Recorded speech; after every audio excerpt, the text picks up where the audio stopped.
Going into the holiday season, how can we prepare mentally, emotionally, spiritually, etc.? Maria, would you start us off? Yes, thank you. One of the things that this committee has put together is a resource book that is online and out there, and you've seen posters in the community for this. I'm going to preface and refer you back to that, and it covers a lot of things. It covers what people are doing for counseling. It covers what resources are out in the community. It's, and there are in that, because as some of you are probably sitting there and saying, I can't afford to come counseling. I don't have health insurance right now, or we're on such a limited income. There are resources in there for things that you can do in your home, and there are also resources and centers where we will provide that free for you. And, well, if I can't go in, and again, we are going to be setting up conference opportunities so that you can talk to someone. And there are already the resources of other agencies that have been doing this for a really long time. Why do I say that? Because holidays are tough for many families in any kind of ordinary time. And today, this is going to be extraordinary, and it's a little bit different. And so one of our projects is to direct it to that, because I think it really can help. The second thing is to really return to your, whatever your sense of spirituality is, or whatever brings you hope. If you have a religious tradition that maybe you've been casual with, but you know what? I'm being driven. I'm being called back to that. Reconnect yourself. There isn't a church in this valley that would not welcome anyone who was looking to find something. And so that is definitely what I would encourage you. And the last thing is, it does seem, with the most recent CDC guidelines, that they're beginning to focus on what we call family spread. And so we're going to have to find even new ways to celebrate, whether it's Halloween, whether it's Thanksgiving, or whether it's Christmas. And I would invite you to look at that not as a problem, damn virus took that from me, but rather as a possibility. How can we extend our families? How can we connect? And what will be those special ways? I remember one early year when we had just moved into the Fox River Valley, where we encountered some serious financial troubles. And as Christmas rolled around, by gosh, it wasn't there. We were worrying about how was I going to replace that car and make all those payments we need to make. And so we sat down with the children and said, okay, here's the thing. This year's Christmas is not, we're not going to be able to buy gifts. So let us be creative. And I know many of the adult children often reflect on that Christmas because it was incredible. Some went to the library and copied a music piece. Some created a dollhouse. Somebody else built the furniture. I mean, it was the most special Christmas because it wasn't really focused on the stuff we could buy, but it was focused on who we were. There were letters. There were cards. We heard from one of the agencies that cards, the sending of cards to people is really meaningful. And so those are some of the things that I think will help define us, not as how bad it is, but the possibility that we can envision ourselves. Well said. Well said, Maria. You know, the years ago I had, this was when I was a kid, one of my fondest gifts that I still have to this day is a piece of wood. It's a nameplate that I had a relative take a router and just carve my name on it. And I still have it today. It is in my workshop. And it is, again, certainly one of those gifts that I still have, which I can't say about any other gift that I've had in any other point in my childhood. And so it is getting into some of those small things that are really important. Mm-hmm. I know as we approach the holidays, we're really looking at new traditions, new ways of celebrating, because the last thing we are wanting to do is to spread, COVID to family members, young and old for that matter. And so families who are getting together, it's important to have those communications about what is it going to look like. We still want to be able to celebrate. We want to be able to celebrate our families. We also want to celebrate our faith or spirituality, but we want to be wise in our decision making.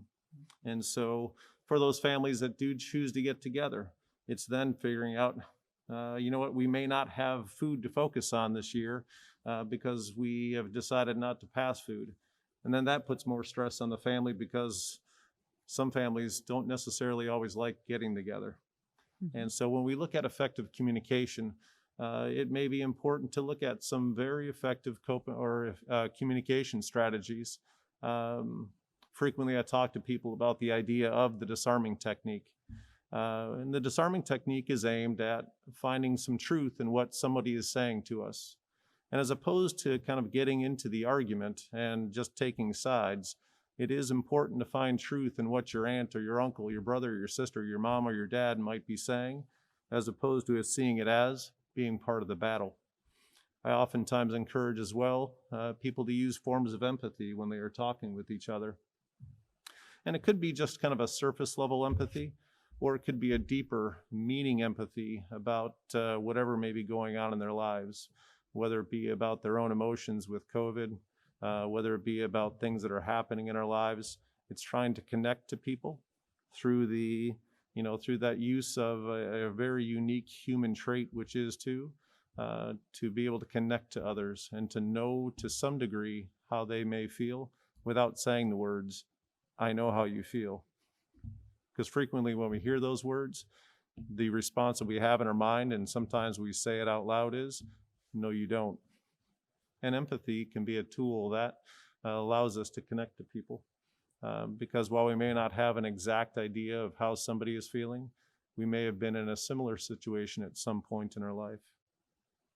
And so when we look together from a family perspective, it is just taking time to pull back from some of the stressors that may have been there previously, and to hopefully have that opportunity to celebrate being together in some form or fashion, whether it be in person or remotely.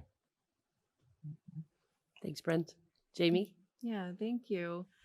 So, holidays are stressful regardless of COVID-19 for a lot of us. And so this does bring an added stress for some of us. For some of us, it may bring a little bit of relief because maybe we do have family that are not going to come in. That usually stresses us out. But I guess the one point that I want to reflect is on everybody's going to be very different in their stance of wanting to get together and not wanting to get together, as oftentimes we have different perspectives of the threat of COVID versus some people don't feel like it's a threat. So everybody's at different places with COVID right now, and we often jump to judgment. And that often puts us in a not so great state when we're judging somebody else. So I want you all to remember that each of us are going to be very different, and that's okay because we all have different ways of dealing with it. So if we have family that traditionally comes in town, but now they don't want to because of COVID, if you could give yourself permission to try to honor where that family member is, versus trying to jump into, well, they're not coming this year, and they go to everything else without a mask on. Why can't they just jump on a plane and come to us? So we have to be really mindful of just where everyone is at and try to foresee it with less judgment.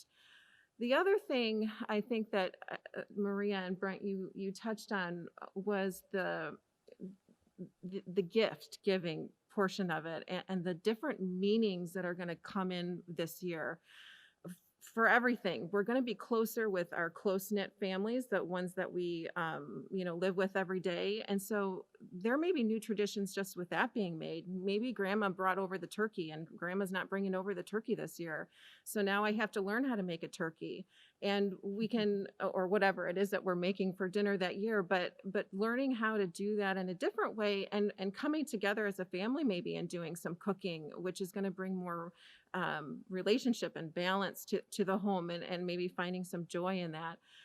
With the gift giving, because we are separated, we want to have that meaningful connection with somebody because they're not in that proximity space of us where we can't feel their energy.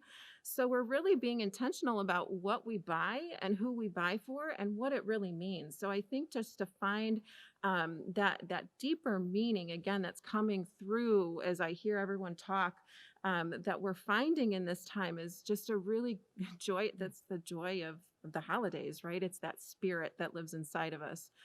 So I think that it's this wonderful opportunity for us to take and just come together with who we can and to extend our love out to other people that are not with us. Great. Natasha? So hearing that really has me feeling good about the holidays coming up. And I am a person who sometimes does find the stress is difficult. And I love to hear these things. So a couple of things. I want to remind any of our viewers about our crisis line, or the National Suicide Prevention Lifeline, which anyone can access at any time, 24 hours. So Maria started our little section with, or this question with the reference to resources, and I really encourage people to have a look there. And if you've never tried counseling, being very transparent, counseling and through providers in this local area. I'm fortunate, but I couldn't get through what I'm getting through without the support of my own counselor, and I make use of it for my family. So counselors need counseling too. It's really important, and I would absolutely trust and recommend anyone to any of these highly qualified mental health providers. And there are ways, as Maria mentioned, if financial issues are prohibitive. I also have helped people reflect, and myself reflect, on the investment process. It is an investment of time, potentially finances, and then advocacy for yourself that I need this time. It's actually very legitimate. So back to the hotlines, just a reminder that is free. Those are staffed by volunteers by and large. And one benefit of COVID has been the draw of people to our agency, for instance, to do volunteer work, take our training. And these are amazing people. So when you call in, and I really encourage people to try it out, even when you're not in a crisis moment. It does not have to be a crisis. If it is, we're here to help. Certainly our volunteers can walk people through a crisis moment. We work really well with Batavia law enforcement, who have been wonderful, and other law enforcement agencies as needed. But generally speaking, most people find that a conversation of 10 to 30 minutes can really relieve some of that stress, and holiday times are definitely that. We have volunteers that look forward to coming in during a holiday every year. That's a special occasion for them. And they're there. They put that time aside to be there and respond when people call in. And I really think that's amazing. I know them. They're fantastic. So I really encourage you to try it out if you never have before. Or there's also crisis text line for younger people or anyone to try out. So just reminders on those. And I loved hearing all the very practical things that we can do for holidays that are different. I know I have most of my family's in Canada, And so the kind of renewed excitement over parcels, Canadian Thanksgiving was just passed, and we got a giant parcel from my parents filled with all kinds of awesome things, not necessarily purchased. Lots of things were made, and an old raincoat that was too big for somebody came in the mail. The excitement to see a parcel come was just amazing in my house. So just renewing those kind of maybe forgotten or seemingly old-fashioned methods of communicating and staying in touch. The mail has been great. Singing recordings, so technology is still something that's exciting, and if we stay in touch that way, how awesome that is. And renewed ideas, again, like people are saying, about thinking of the other person, taking some time to craft things if that's working, or something new. So all of those things, and it makes me really think that we can really all be creative during this time, and we are being creative, and that is just so cool to see. So, And just to support what has been said, in the Jewish tradition, the home is the center. It's the home church. It's where on Fridays the Sabbath is shared. In early Christian traditions, the home was also the place where Christians gathered with their families to celebrate their belief systems.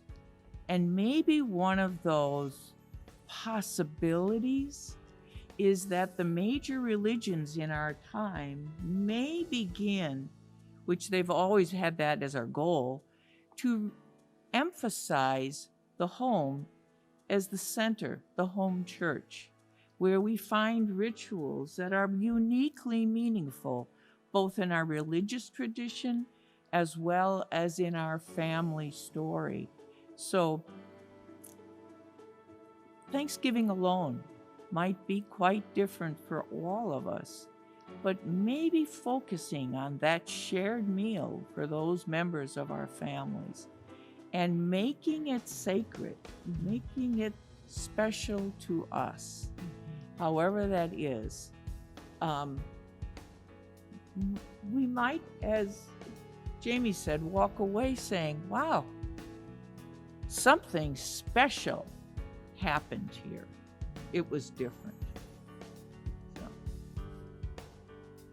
Great suggestions. Thank you. Thank you to each of you for your amazing insight and advice that any one of us can make use of during these uncertain and stressful times. Thank you so much. We look forward to hosting future town halls just like this in the coming months.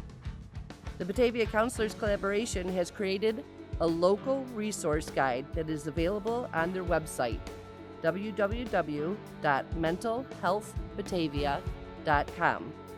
Hard copies are also available in the Batavia Chamber office at 106 West Wilson. Or you can contact the collaboration through the website for more information. You can also follow them on Facebook at Batavia Counselors Collaboration. And please, if you are struggling with anxiety and depression, reach out to any one of our counselors. Or if you are struggling with thoughts of suicide, call 800-273-8255 for help.